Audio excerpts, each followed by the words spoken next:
စေတောခိလာတုံအခါတစ်ပါး၌တာဝတိမြို့ဇေတဝန်ကျောင်းတော်၌မြတ်စွာဘုရားတရင်သုံးနေတော်မူ၏ထိုအခါ၌မြတ်စွာဘုရားသည်ယဟန်တို့အားဤသို့မိန့်ကြားတော်မူ၏ယဟန်တို့စိတ်ဤစူးညောင်းခလုတ်၅မျိုးကိုမပယ်နှုတ်ရသေးသောစိတ်ဤအနှောင်ဖွဲ့၅မျိုးကိုမဖြတ်တောက်ရသေးသောယဟန်သည်ဤသာသနာတော်၌ကြီးပွားစီပင်ပြန်ပြောခြင်းသို့ရောက်နိုင်စရာအကြောင်းမရှိ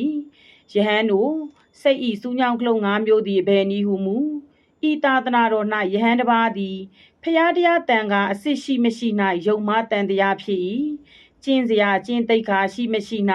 ယုံမတန်တရားဖြစ်၏တရင်သုံးဖော်တို့၌အမျက်ဒေါသဖြစ်၏ယဟန်တို့ဤ၅မျိုးရှိသောယဟန်၏စိတ်သည်ကျင့်ကြံကြိုးကုပ်အားထုတ်ဖို့ရာမညွတ်တော့ယဟန်တို့ဤ၅မျိုးသည်စိတ်၏စူးညောင်းခလုတ်များဖြစ်ကြ၏ယဟန်တို့စိတ်၏အနှောင်ဖွဲ့၅မျိုးသည်အဘယ်နည်းဟုမူ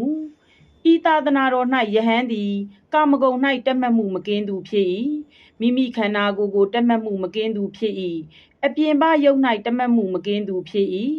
စားခြင်းတိုင်းဗိုက်ကားအောင်စား၍လျှောင်းခြင်းချမ်းသာစောင်းခြင်းချမ်းသာအိတ်ချင်းချမ်းသာကိုခံစားလျက်နေ၏နတ်ပြည်ကိုတောင်းတ၍မြတ်သောကျင့်ကိုကျင့်သုံး၏ယဟန်တို့ဤ၅မျိုးရှိသောယဟန်သည်စိတ်၏ကျင့်ကြံကြိုးစားအားထုတ်ဖို့ရာမညွတ်တော့ဤ၅မျိုးသည်စိတ်၏အနှောင်ဖွဲ့များဖြစ်၏ယဟန်တို့စိတ်၏စူးညောင်းခလုတ်၅မျိုးကိုပယ်နှုတ်ပြီးသောစိတ်၏ယဟန်တို့စိတ်၏စူးညောင်းခလုတ်၅မျိုးကိုပယ်နှုတ်ပြီးသောစိတ်၏အနှောင်ဖွဲ့၅မျိုးကိုပယ်နှုတ်ပြီးသောယဟန်သည်